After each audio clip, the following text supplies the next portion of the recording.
से अधिक कर्म की निर्जरा होती है। अब सोचो कि हम तप करें तो इसकी बदले में हमें कुछ मिल जाए,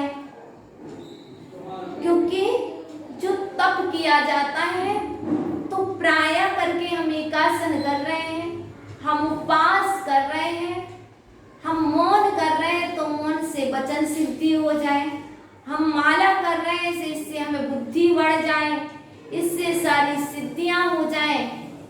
नाना जीवा लाड़ा कम्मा, नाना तरह के जीव और नाना तरह के उनके कर्म हैं, ऐसे उनके नाना तरह के भाव हैं।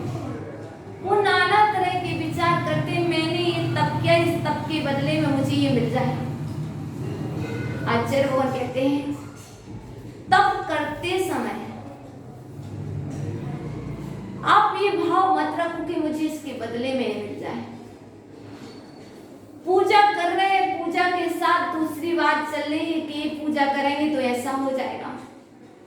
तो आचार्य भगवान ने एक बात बहुत अच्छी कही है कि तप करने के बाद अंदर में कोई ऐसे विचार नहीं आना चाहिए कि इसके बदले में मुझे कुछ मिल जाए। हाँ, सिर्फ इतना ही बस होना चाहिए कि तप करके मेरी कर्म की निर्जरा हो जाए, मेरी आत्मा का कल्याण हो जाए, मुझे आत्म सिद्धि हो जाए।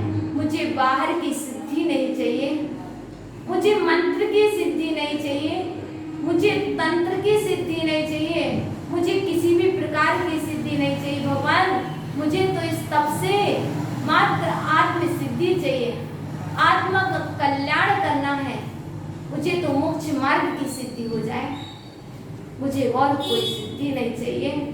ना मुझे दुकान की सिद्धि चाहिए, ना परिवार की सिद्धि चाहिए, ना मंत्र जाप की सिद्धि चाहिए, मुझे तो मात्र वही सिद्धि दो जिस के लिए हमने इस मार्ग पर कदम बढ़ाई है।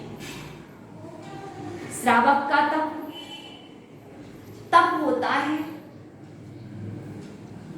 एक तप शब्द है, एक नियम शब्द है। तप और नियम, ये जो भिन्न भिन्न शब्द हैं।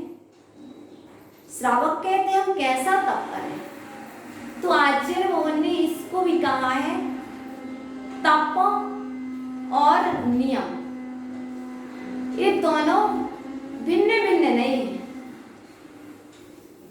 जो नियम है और जो तप है ये भिन्न भिन्न नहीं है।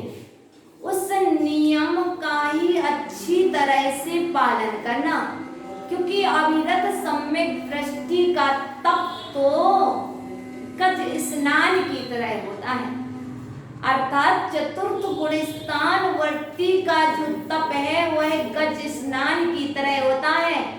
10 लक्षण आए तो एकासन, रात्रि उक्ति त्याग, सब कुछ त्याग।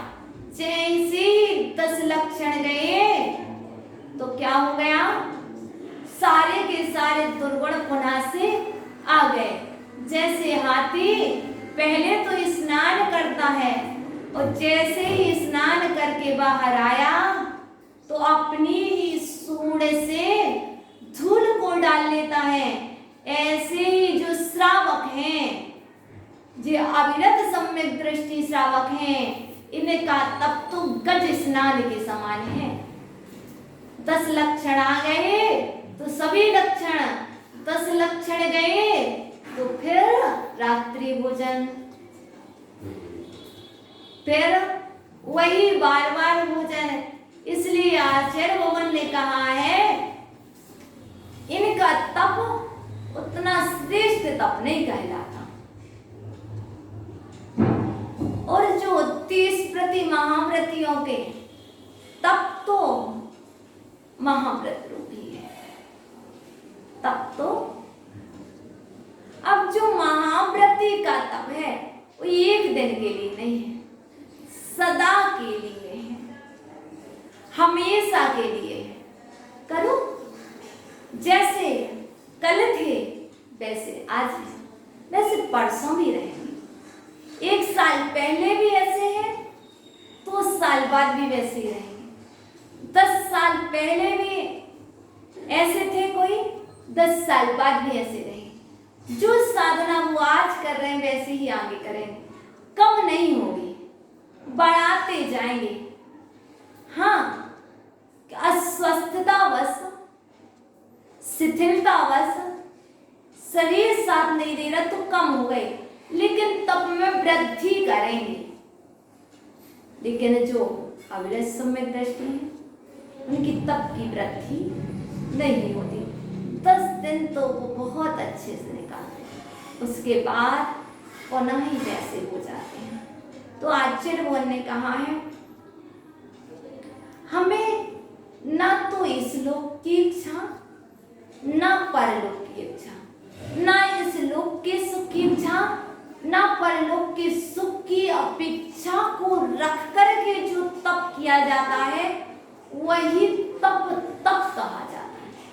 वह तप नहीं कहा जाता जिसमें सुख की इच्छा हो, चाहे वह इंद्रिय सुख हो, क्योंकि आचार्य उन कुंद स्वामी ने तो कहा है इंद्रिय विषयों को छोड़ करके, इंद्रिय के विषयों को रोक करके, चारों कसायों का त्याग करके जो भाव होता है, जो शुद्ध आत्मा का चिंतन होता है उसके तब होता है। विषय कसाय विनिग्रह गए, विषय कसायों का विनिग्रह करके, त्याग करके, भावम काउण झाड़ सिद्धि है, जो शुद्ध भावों से ध्यान की सिद्धि के लिए जो भावे अपणम, जो आत्मा शुद्ध भावों से ध्यान को करता है, तस् तवम होदिनी में तस्य में सुसके तवम तब होती होता है नियम से, उसके तप होता है। उसके तप नहीं होता जिन्होंने इंद्रिय के विषयों का त्याग ही नहीं किया, चतुर्कसायों का त्याग ही नहीं किया, इंद्रियों के विषयों का त्याग, चारों कसायों का त्याग। उसके बाद अपनी शुद्ध आत्मा का चिंतन करो, उसके बाद आपके नियम से तप होगा। तप होगा तो तप धर्म भी होगा। धर्मात्मा जो होता है वह धर्म के माध्यम से उत्तम तप को करता है। आप सभी तप को करें, तप के द्वारा आत्मा की सिद्धि करें, और आत्मा की सिद्धि नियम से तप से ही होगी, को तप से नहीं, तप से होगी।